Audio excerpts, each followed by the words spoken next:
Assalamualaikum warahmatullahi wabarakatuh. Baiklah, kami dari kelompok 7 akan membahas mengenai mikrobiologi udara dan cara mengatasi polusi. Berikut anggota dari kelompok 7, ada Arif Maulana Yusmar, Fawas, dan saya sendiri, Rizka Irayani.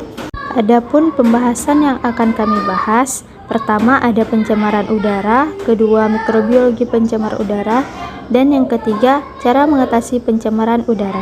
Untuk pembahasan yang pertama akan saya jelaskan oleh saya sendiri mengenai pencemaran udara.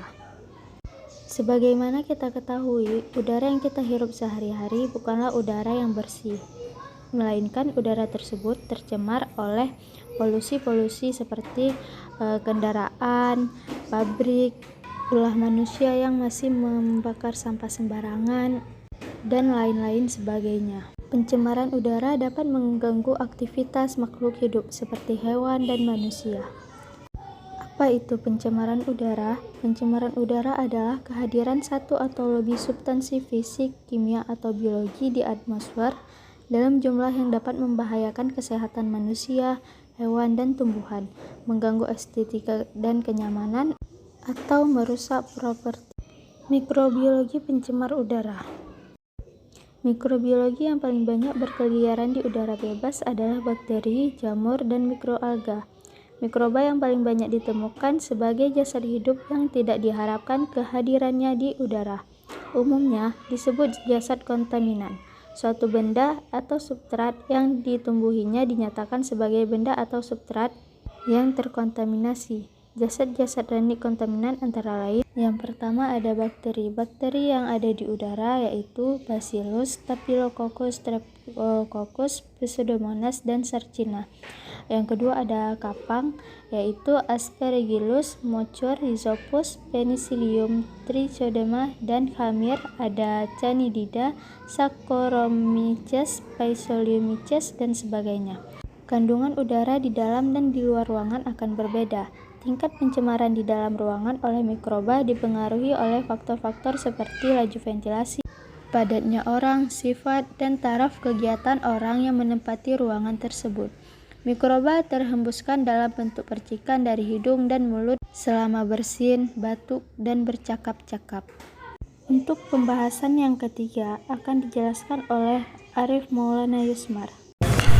Baiklah, saya akan menjelaskan sedikit cara mengatasi pencemaran udara. Yang pertama, mengurangi penggunaan kendaraan bermotor. Transportasi di jalan merupakan penghasil oksida nitrogen terbesar. Nitrogen oksida merupakan polutan udara yang memiliki efek buruk terhadap paru-paru. Masalah polutan yang berbahaya dari kendaraan bermotor dapat dirasakan di kota-kota besar dengan lalu lintas yang padat. Untuk membantu mengurangi polusi dari kendaraan bermotor, kamu dapat melakukannya dengan cara tidak berkendara di saat jam macet, kemudian membawa bekal agar tidak perlu keluar berkendara di saat jam makan siang, kemudian menumpang kendaraan teman. Yang kedua, menanam pohon. Menanam pohon sekitar rumah merupakan langkah kecil yang dapat mengurangi polusi udara secara signifikan.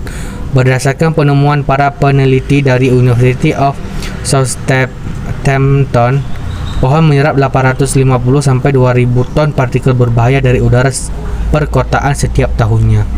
Selain partikel menghilangkan partikel, pohon juga menurunkan kadar nitrogen dioksida, sulfur oksida, karbon dioksida, monoksida, ozon, benzena, dan dioksin. Kemudian yang ketiga, berjalan, bersepeda, atau memanfaatkan transportasi umum.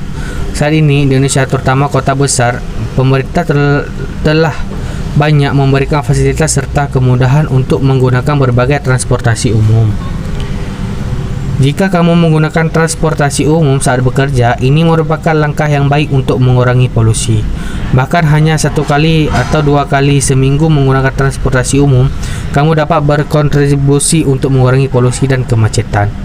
Berjalan atau naik sepeda tidak susah, malah memberikan banyak manfaat untukmu. Kamu bisa mencari jalan pintas yang sempit dan hidup lebih sehat. Kemudian yang keempat, meningkatkan kesadaran.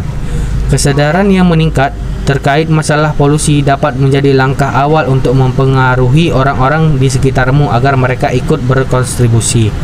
Selain itu, sudah dibahas di atas, sebagian besar cara menangani polusi udara ini berakar dari perilakumu sendiri sehari-hari. Kamu bisa menjadi contoh yang baik bagi teman-teman, keluarga, lingkungan sekitar, dan agar untuk melakukan perubahan. Kemudian yang kelima, menghemat energi.